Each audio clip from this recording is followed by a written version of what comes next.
And just like that, we are back. What a tremendous couple of days.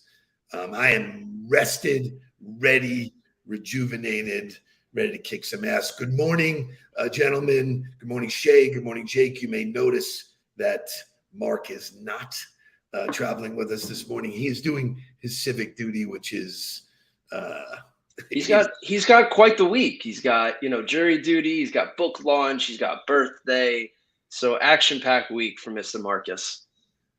Shay, thank you for plugging the holes. Friday morning huddle, Monday morning huddle. That was up to you to pick what we went with, and it was cool. It was fun for me to watch. I was a little confused when I got the update. I didn't realize we were doing that. So I got in there and I was like, who's live? But we are live on LinkedIn. It's working. It looks like it's working. Thank God. That is big that they used the holiday weekend to get right themselves. So there's so much content, as you can imagine. My head is exploding because I got 4 days worth of stuff I want to tell you about. Let me go back to Friday. Friday was like a cheat day. I said to the group, we need a break. Let's take it off. So we all took the day off. I did something that most people would never even consider doing. My favorite restaurant forever is Runway 84. I think people know that. So, newer Abe and Louie's for steak, but always Runway. Runway is closed. It's being redone. I'm not thrilled about that. But the staff at Runway was there for 25 years.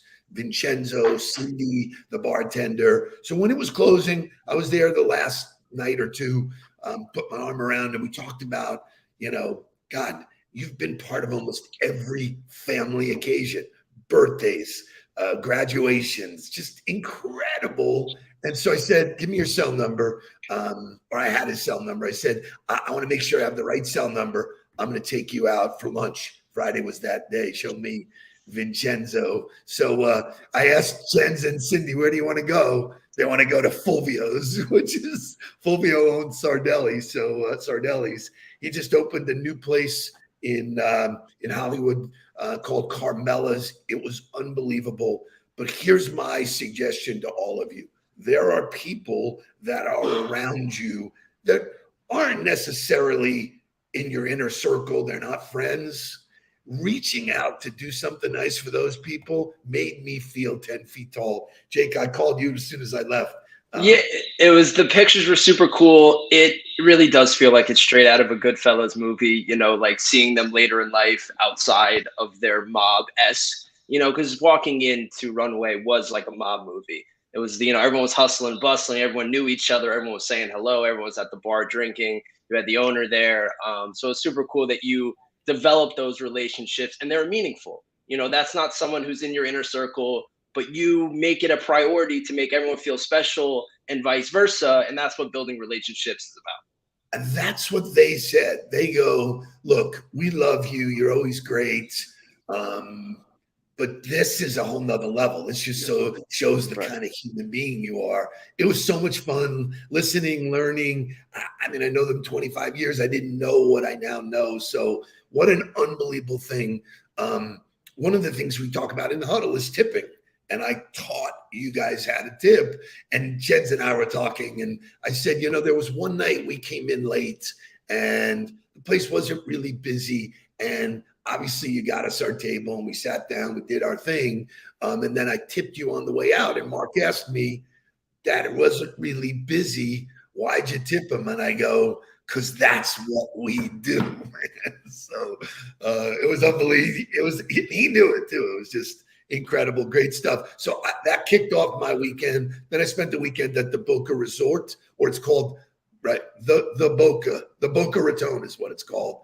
It was an amazing property right on the beach. I was smoking my Cohiba. You had some amazing Instagram stories, and I don't know if you are connecting with him, but the entire weekend we were getting peppered with some amazing Steve Nudelberg content, either reading a book, acting as an Alexa. There were content for days that came out, and it looked like you had a blast. Yeah, the funny one, the story I did was I'm sitting next to the ocean. The sound is so beautiful. I actually sleep to ocean sounds. So I said, Alexa, play ocean sounds. And then I showed the ocean and I go, it's pretty authentic, don't you think? So just an amazing weekend. Sound like it was a great weekend. I had an eventful couple days. Thursday night kicked off my annual fantasy football league with my friends. We've been doing it since middle school. We have pictures since middle school.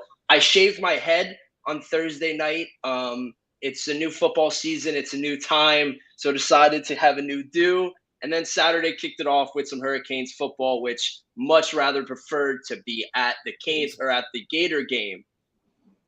You're okay? Yeah, there's some kind of sound coming through. I don't know what it is. Can't hear it, so I think we're okay. Okay, good. But yeah, Canes game was fun. Ran into Byron, who obviously is a lifelong friend and business partner. So it was a great weekend of football. I'm sure no matter who you root for, you had a good weekend, unless you're like a West Virginia fan. But it was a great weekend. We'll do your segment when we come out of Wake music, which is really, really cool. But let's show Mark's weekend. Mark, first of all, dressing Jules in Noel's stuff, man. Pretty cool. He went to the barbershop. The barbershop's all set with books. Everybody's ready. So there's the Nudelberg update. We're glad to be back. Thanks for joining us. Let's wake this thing up. Wake up, everybody. Get up, get up, get up, get up. Wake up. Come on, come on. Wake up, everybody. Teach a new way. Maybe then they'll listen what you have to say. Wake up, everybody. No more sleeping in bed. No more doctor thinking, time of thinking ahead. Come on.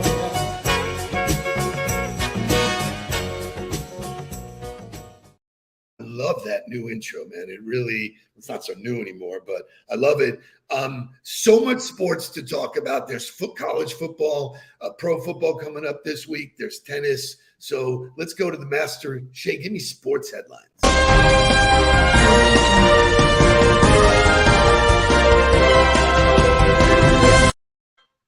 The mic is yours, my son. They might put this on my tombstone, but I rooted for all three Florida teams this weekend, which was a very weird feeling. I have, friends and family who are Canes fans. I have friends and family who are Knowles fans, and I was a Gator. So it was cool to root for everybody. I think it's better for college football if all of them are better. But I'll start with the Gators because it's probably my favorite. And I'm going to talk about it probably from a different angle than you see it. It's a big win. It's big for the program. It means a lot. But what Billy Napier was able to do in his first 5 months there, in my opinion, is unreal. They probably had significantly less talent. And you could talk about it at Florida State, and you could really talk about it at Miami too. They played hard. Did they have the most talent? No. Did they have the most buy-in? Probably, and the most grit. And I think there's a lot of parallels that you can draw in the world where having skill is not the only most important thing. And obviously having 100,000 people behind your back doesn't help helps, but they were able to show something I haven't seen out of a Gator team in a very long time. He took over a team that was deflated, had no buy-in to a head coach, had no identity. And within 5 months, he was able to preach that message, understand buy-in, understand what he was trying to do, and they played for each other. Like, he was coaching his balls off for them, and they played for him. And I'm interested to hear your take on it, but it's that intangible skills conversations. Like, what do you hire for? What's more important? They don't have the most talent, and I've seen plenty of really talented teams. Now look at LSU. Like, LSU has the #1 receiver in the country, and he had 0 catches, and he quit the team after the game. And 2 muffs, man. Boom. Walked off the field, deleted LSU from his entire social media, and left. LSU is more talented than Florida State. Florida State played harder. So there was a great weekend of football. 2 Florida teams win on the last play of the game, which was pretty incredible. Utah's a good team. I mean, they're a good number 7 team that comes out, playing their asses off, and the Gators come up with a win. Those are the kind of things that tip the scales that, hey, some validation of the 5 months that we did. But to your point, there was a spirit, there was an energy that the Gators just didn't have in the last 2 years. So you said 13 games ago, they were in the SEC final. This is a different team. This is a different energy. I loved Anthony Richardson. He's an absolute stud. The way he carries himself. He's from Gainesville. He literally grew up 15 minutes from the stadium. So for him to get his first start, but it's interesting because we're always so worried about practice and perfection. If you watched college football, it was the furthest thing from perfection this weekend. You watched every single game. It was ugly. They didn't have a choice to be like, well, I want it to be perfect. It happens in business. Not everything is going to be perfect. And that was something I had to learn like early, starting in a couple of businesses that we were growing. Was I was like such a perfectionist. Like in football, you want everything to be perfection. And you were like, it's a constant evolution of growing and getting better and trying something. And that's what this week was for college football. Yes, Alabama is still really good at football. Yes, Georgia is still very good at football. But for these other teams, like, there was a deadline to play. They had to play. They will do their best. It doesn't define them. I'm excited that the playoff is going to 12 teams. That way, one game doesn't define an 18-year-old through a year. But you're going to see teams get better. Teams you think aren't good will become good. They will go back to the board. But it's one win. It's 1 week. Right. It's you go back on Monday, and it's the same thing. You now have 12 weeks of doing the exact same rep, the exact same practice schedule, the exact same workout schedule, the exact same nutrition plan, the exact same school schedule. You will now do it for 13 weeks. So if you're riding the highs and lows of the season, that's not good. It's about doing exactly the same amount of reps. So we're going to talk about habits later in this, and I think it fuels that exact conversation. I love the way you tied it back. Gino did it perfectly. He talked about alignment. Right. Last week, a lot of the content was based on, this quiet quitting bullshit. There's alignment on that team. There were probably players that quit last year, quiet quitting, just didn't. They're watching the depth chart come out for Miami and LSU and Florida State. There's a lot of talented players who are no longer starters. Like, that's a decision that the coaches make about what's important to the program. Skill is only going to get you so far. If we cannot trust you, or you will not do what we ask of you. And if you have any Dolphin fans, like Mike Gesicki is a star player for the Dolphins, and he's about to get traded or cut because he refuses to do what they ask of him. Right. So you either buy in or you get lost. And that happens everywhere. That is, you are not above anybody. So I want to get to this too. We're always tying it back and forth. Tennis is off the chart. You saw a guy who gave a great effort. Friday night you saw Serena, which was amazing. And then yesterday you saw this kid. Francis Tiafoe. So I don't know what fires you up from a sporting standpoint. If you like seeing the same teams win, you're probably going to enjoy college football for the next couple of years, because you're going to see Ohio State, you're going to see Clemson, you're going to see Miami, or you're going to see Alabama and Georgia. It's kind of a turning of the guard happening in tennis now. Djokovic isn't allowed to be there for different reasons that have nothing to do with tennis, unfortunately. But Nadal is out, Medvedev is out. So the former champions are out. There will be a new men's Grand Slam champion. And the youngest American since 2004, Francis Tiafoe, knocked off Nadal, is in the quarterfinals. An amazing story. If you don't know about him, he's from Sierra Leone, grew up in the projects of Maryland, fell in love with tennis, and like I said, is now on top of the world, beating the number 1 player in the world. It's super cool. It was super fun to root for an American. I think being a guy who's passionate about the sport, we don't have a great handle on the sport. It's been 74 majors since an American won it. And I said Andy Roddick to you, and that like was a blast from the past. But it's super cool. It's super cool to see people's, hard work and energy pay off, and seeing their reactions with their families. So super cool weekend. Fun time. Thank you for your sports update. Sports mirrors life.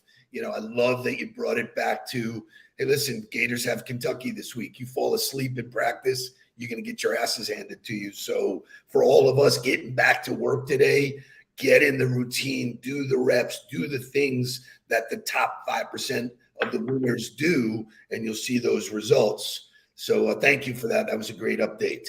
Today, the national day is National Read a Book Day. Now, August 9th, we celebrated National Book Lovers Day. So I don't know how it's different. They may seem similar, but this one says it invites everybody to read a book. So what do you think I did? I know a guy who's releasing a book. I read a book. So let me just give you some backdrop here. Obviously, everybody knows that we're having a media event on Thursday. Mark is officially launching the book. We've sold just short of 100 pre-sale. Thank you for all of that. Yes, Jake's sports update will be a weekly thing. Laura, and you can chime in anytime, maybe do a segment with him if you want, because I know how into it you are. But and dogs. I just wanted to give people an update, like sort of an insight into what the book is, and just read you some of the chapters. Everybody knows it's his lessons, his takeaways from growing up with me as his dad, my father as his grandfather, and my grandfather as his great-grandfather. So he grew up with a bunch of like ideas and rules, took those rules, put them in his life in football, and then managed to find his way back to the business world. I was part of the orientation of the book, if you will, helped him sort of get it started, and had read it early on. But this is a really fun read. This is a lot of great takeaways. So my dad did the foreword, which waterworks, complete waterworks. Then I get into the book, chapters like number 1, just do the freaking work. I think Jake is stuck. I think. I'm not. Okay. Wow. That was as frozen. You're on a soapbox. I'm letting you go.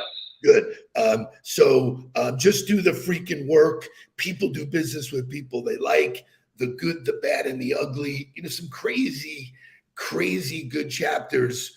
But one of the chapters is Jake popping in there and sharing.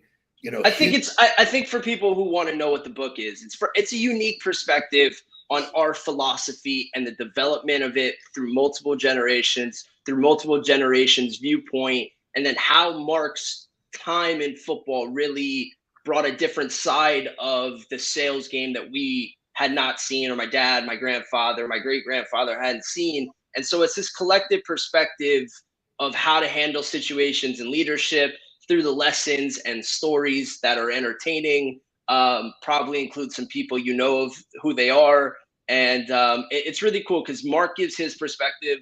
And then at the end of the chapter, my dad gives his perspective, which you guys watch the show every day. They do have differing opinions or viewpoints on what things mean. And then I kind of bring it home from like a younger generation standpoint.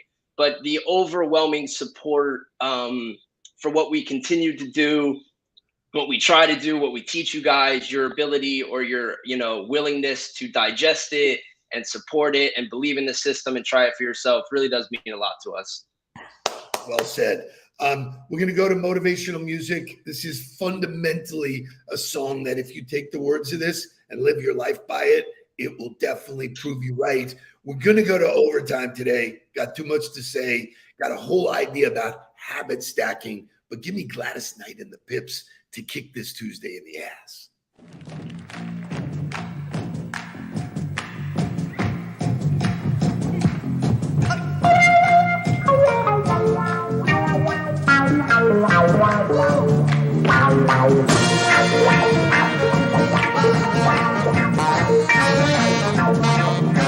Well,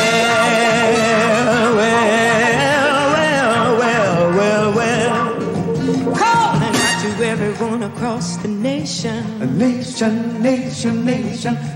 Say the world today is in a desperate situation. Desperate situation. Stealing, burning, fighting, killing, nothing but corruption. It looks like mankind is on the eve of destruction. Oh yes it is. People, let me tell you that we got to learn to live with each other. No matter what race, creed, or color. I just got to tell you what the world needs now. The world needs now Is love and understanding. So get on board the friendship train. Everybody shake a hand, shake a hand. People are talking about the friendship train.